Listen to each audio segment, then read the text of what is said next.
ناظرین السلام علیکم ورحمۃ اللہ وبرکاتہ۔ میں طارق محمود بول رہا ہوں اور آپ میرا یوٹیوب چینل سن رہے ہیں۔ آج میں ایگریکلچر کے حوالے سے ایک بہت ہی اہم موضوع پہ بات کر رہا ہوں، اور فصل جو میں نے آج سلیکٹ کی ہے وہ ہے کپاس۔ کپاس کا ٹائم جو ہے وہ اس وقت پنجاب میں اور سندھ میں اپریل وسط جا رہا ہے، اور یہ لگانے کا ٹائم جو ہے یہ شروع ہو چکا ہے، کیونکہ گندم کی کٹائی سندھ میں ہو چکی ہے۔ تو کپاس ایک کیش کراپ ہے اور ذمہ دار کے لیے ایک روزی کا ذریعہ ہے۔ اس کی حفاظت اور اس سے آمدن کمانا جو ہے یہ اب بہت ہی ایک مشکل ہو چکا ہے۔ گو کہ بہت سارے ذمہ دار جو ہیں وہ بڑی احتیاط سے زمین کی تیاری کرتے ہیں، بیج کا انتخاب کرتے ہیں، اور اس کے بعد بچائی کرتے ہیں۔ نئے نئے طریقے جو ان کے ذہن میں آتے ہیں، جو کمپنیاں بتاتی ہیں، جو محکمہ زراعت والے بتاتے ہیں، اس طریقے سے وہ کاشت کرتے ہیں۔ لیکن پھر بھی پچھلے کچھ سالوں سے ہم اس میں سے نقصان اٹھا رہے ہیں۔ تو سب سے پہلے میں اس کی یہ بات کروں گا کہ سب سے پہلے یہ سمجھیں کہ کون سا بیج آپ نے سلیکٹ کرنا ہے۔ آپ اپنے ارد گرد ذمہ داروں کو دیکھیں کہ پچھلے سال کس ذمہ دار نے کون سی ورائٹی لگائی تھی، اور کس ذمہ دار نے فی ایکڑ سب سے زیادہ پیداوار لی۔ آپ بھی یہ ایک چھوٹا سا سروے لازمی کرنا چاہیے آپ کو، آپ کے علاقے میں جو ورائٹی اچھی پیداوار دے رہی ہے آپ بھی اس کو سلیکٹ کریں۔ اس کے بعد نمبر 2 آ جاتا ہے کہ اس کو اگانے کے لیے اس بندے نے جس نے بہت سی اچھی پیداوار لی اور اس میں آمدن کمائی، اس نے کیا کچھ کیا۔ سب سے پہلی بات تو یہ ہے کہ جب ہم اس کو لگاتے ہیں، اس کا پودا زمین سے باہر آ جاتا ہے، تو اس کے اوپر آج کل جو لوگ ورائٹیاں لگا رہے ہیں بیٹی کاٹن، تو یہ اس کو بڑی پانی کی اور خوراک کی بڑی بر وقت ضرورت ہوتی ہے۔ اس چیز کو آپ کو مد نظر رکھنا چاہیے۔ نمبر 2، اس کے اوپر مختلف قسم کے کیڑے مکوڑے جو ہے نا وہ حملہ آور ہو جاتے ہیں۔ اب یہاں پہ 2 چیزیں ہیں۔ ایک تو آپ لوگوں نے یہ پہچاننا ہے کہ کون سا کیڑا کس وقت حملہ آور ہو رہا ہے۔ قدرت نے جہاں کیڑوں کو نقصان کرنے کے لیے پیدا کیا ہے، وہاں یہ کچھ کیڑے ایسے بھی پیدا کیے ہیں جو ان کیڑوں کو کھاتے ہیں۔ آپ نے اپنے کھیت کو بغور دیکھنا ہے۔ 1 ایکڑ میں سے کم از کم آپ 5 سے 7 پودے اس طریقے سے انتخاب کریں گے کہ کناروں سے بھی، چاروں کناروں سے بھی 10-10 قدم اندر جا کے ایک ایک پودا سلیکٹ کریں، پھر سینٹر سے 2-3 پودے سلیکٹ کریں اور ان کو بغور دیکھیں کہ ان کے پتوں کے اوپر کون کون سے کیڑے موجود ہیں۔ اب آپ نے کیڑے تو دیکھ لیے، آپ دیکھیں گے جو نقصان دہ کیڑے ہیں، شروع میں رس چوسنے والے کیڑے آتے ہیں، لیکن اس پودے کے اوپر آپ تھوڑی سی نظر اور بھی گھمائیں کہ اس میں فائدہ مند کیڑے کون کون سے ہیں۔ اب اس کی جو ہے نا وہ نقصان دہ کیڑوں کی تو اکثر لوگوں کو یا اکثر لوگوں کے جو نوکر ہیں ان کو پتہ ہوگا، لیکن فائدہ مند کیڑے جو ہیں وہ کسی کو بھی، میرا خیال ہے بہت کم لوگوں کو پتہ ہوگا کہ کون کون سے فائدہ مند کیڑے ہیں اور وہ کیا فائدہ پہنچاتے ہیں اور کتنی مقدار میں ہے۔ اس پہ بھی اگر نظر ڈال لیں تو پھر ان کیڑوں کو، یہ نقصان دہ کیڑوں کو یہ فائدہ مند کیڑے جو ہے نا وہ کھاتے ہیں۔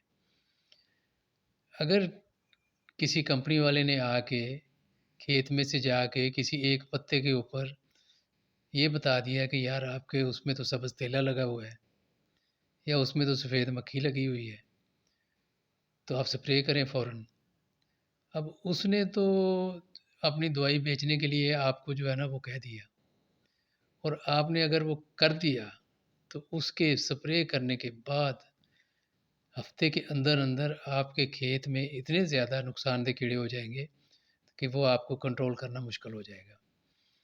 تو اس لیے میں یہ کہتا ہوں کہ آپ لوگ جو بھی بندہ آپ کے پاس یہ کہنے کے لیے آئے، میں ذمہ داروں سے یہ مخاطب ہوں کہ جو بندہ آپ کے پاس یہ کہنے کے لیے آئے کہ یہ دوائی کرو، سپرے کرو، سبز تیلا لگ گیا یا سفید مکھی لگ گئی ہے، اسے آپ یہ بتائیں کہ آپ مجھے اس کے اندر سے کوئی فائدہ مند کیڑے نکال کے لائیں، وہ دکھائیں اور مجھے بتائیں کہ یہ کیا کیا فائدہ پہنچاتے ہیں، کس کس کیڑوں کو یہ نقصان دہ کیڑوں کو یہ کھاتے ہیں۔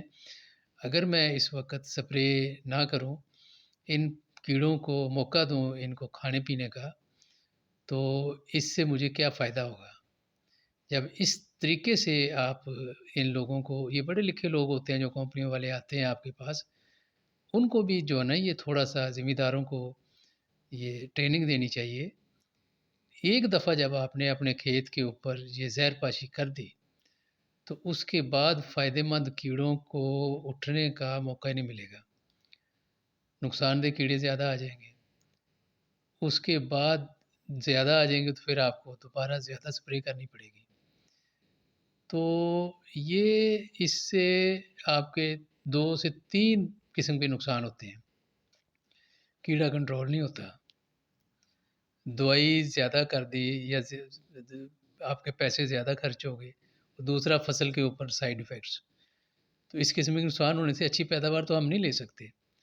تو سمجھداری کو مد نظر رکھتے ہوئے ہم لوگوں نے ان کمپنیز والے جتنے بھی لوگ آتے ہیں آپ کے پاس، ان سے یہ سروس لیں کہ میرے کھیت میں سے کپاس کے اندر سے جائیں، مجھے ساتھ لے چلیں اور مجھے اس کے اندر سے یہ نقصان دہ کیڑوں کو چھوڑیں، اس کا ہمیں پتہ ہے، مجھے فائدہ مند کیڑوں کو بتائیں کہ کون کون سے ہیں۔ میں آپ کو بتاتا ہوں کہ قدرت نے جہاں آپ یہ نقصان دہ کیڑوں کو ہی صرف دیکھتے ہیں، جس میں رس چوسنے والے کیڑے یہ 3 4 ہو گئے، سبز تیلا، سفید مکھی، تھرپس وغیرہ، اور سنڈیاں 4 ہو گئی، امریکن سنڈی، چتکبری سنڈی، گلابی سنڈی اور لشکری سنڈی۔ تو ان کو دیکھ کے تو یہ آپ سپرے کر دیتے ہیں، لیکن کبھی کسی نے فائدہ مند کیڑے کو بھی دیکھا ہے؟ یہ 3 رس چوسنے والے کیڑے اور 4 سنڈیاں 7 ہو گئے، اور فائدہ مند کیڑے اللہ تعالیٰ نے 28 قسم کے پیدا کیے ہیں کپاس میں۔ اب وہ کون کون سے ہیں؟ یہ ان لوگوں کو، جو بھی آپ کے پاس آتا ہے، کسی کمپنی کا، گورنمنٹ کا ملازم آتا ہے، فیلڈ اسسٹنٹ آتا ہے، زراعت افیسر آتا ہے، یا کسی کمپنی کا سیل افسر آتا ہے، ریجنل مینیجر آتا ہے، تو آپ ان کو کپاس کے اندر لے جائیں، ان کو کہیں کہ اس کے اندر سے مجھے فائدہ مند کیڑے ڈھونڈ کے دکھاؤ اور مجھے اس کی شناخت کراؤ، مجھے اس کی بڑی ضرورت ہے۔ اگر آپ دوست کو نہیں پہچان سکیں گے تو آپ دشمن کو ہی دیکھ کے تو اس پہ تیر چلا دیں گے، تو یہ نقصان تو آپ کا ہی ہوگا نا جی۔ تو میں آپ سے یہ گزارش کرنا چاہتا ہوں کہ اپنی کپاس کو بچانے کے لیے، اچھی پیداوار لینے کے لیے انتہائی سمجھداری سے اور انتہائی دانش مندی کا مظاہرہ کرتے ہوئے زہر پاشی کریں۔ اندھا دھند اگر آپ کریں گے تو اس سے آپ کو نقصان ہوگا، 100% نقصان ہوگا، میں یہ گارنٹی سے کہتا ہوں۔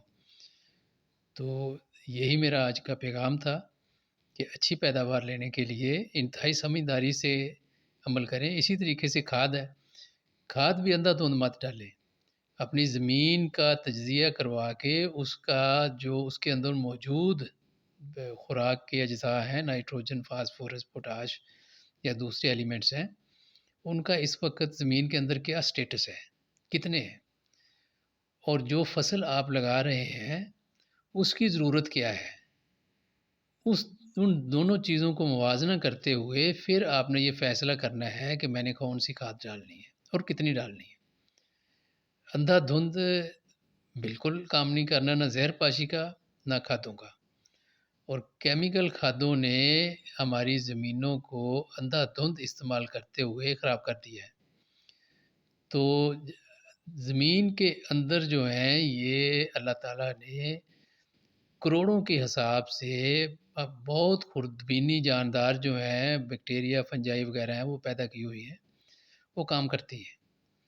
وہ زمین کے اندر جو ہے ہماری زمین کے لیے کام کر رہی ہیں. اگر ہم ادنا دودھ کھادیں ڈالیں گے، کیمیکل کھادیں ڈالیں گے، تو وہ جو مخلوق ہے، جو بے شمار مخلوق ہے سائل کے اندر، زمین کے اندر، وہ مر جائے گی. تو ہم قاتل تو خود ہیں اپنی پیداوار کو مثلاً کہ نہ جانتے ہوئے، مثلاً کہ جس چیز کا ہمیں علم نہیں ہے، تو وہ کام جب کر بیٹھتے ہیں تو پھر اپنا نقصان کر دیتے ہیں اور ہمیں پتہ ہی نہیں چلتا. اب کمپنیز اور ڈیلرز راز انہوں نے اپنا بزنس کرنا ہے، دوائیاں بیچنی ہے، وہ کھاد بھی اپنی ٹارگٹ پورا کر جاتے ہیں اور دوائیاں بھی دوائیوں والی کمپنیاں اپنا ٹارگٹ پورا کر جاتی ہیں. اور ذمہ داروں سے میں پوچھتا ہوں کہ آپ نے بھی کیا کبھی کوئی ٹارگٹ بنایا ہے کہ میں نے اپنی فی ایکڑ پیداوار جو ہے نا وہ اتنی لینی ہے؟ جو ورائٹی آپ لگا رہے ہیں اس کا ایک پوٹینشیل ہے، اس بیج کا ایک پوٹینشیل ہے. اس بیج کو جہاں سے یہ نکلتا ہے، انہوں نے کہا ہے کہ اس بیج کی 45 من فی ایکڑ کیپیسٹی ہے، یا اس بیج کی 50 من کیپیسٹی ہے، یا 40 من کیپیسٹی ہے. یہ آپ کا ٹارگٹ ہوگا.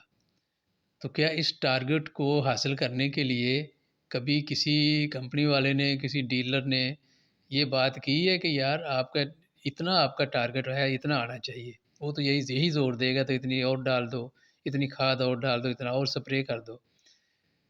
لیکن آپ کو پچھلے سال کی ہسٹری کو مد نظر رکھتے ہوئے اور اس سال کو بھی مد نظر رکھتے ہوئے آپ نے یہ دیکھنا ہے کہ یار پچھلے سال میں نے اپنے ٹارگٹ پہ پہنچا ہوں. تو ان ساری چیزوں کو جب آپ مد نظر رکھتے ہوئے کام کریں گے تو آپ کو آمدن ہوگی، نہیں تو نقصان ہوگا. یہی چیز میں نے آج آپ کو بتانی تھی. بڑی سمجھداری سے اور بڑی احتیاط سے اپنے آپ کو یہ کام کریں. یہ اب آپ دیکھیں کہ یہ ایک انڈسٹری بن چکی ہے. آپ کی پوری سال کے خرچے جو ہیں وہ اس فصل سے آپ نے نکالنے ہیں، جس سے آپ نے اپنی ضروریات بھی پوری کرنی ہے، اپنے مال ڈنگر جو ہے ان کو بھی پالنا ہے، اپنے گھر کی خوشی غمی سب میں جو ہے نا یہ پیسوں کی ضرورت ہوتی ہے. تو آپ سمجھداری سے یہ لے کے چلیں گے تو آپ کو انشاءاللہ آمدن ہوگی. یہی میرا آج کا پیغام تھا. خدا حافظ.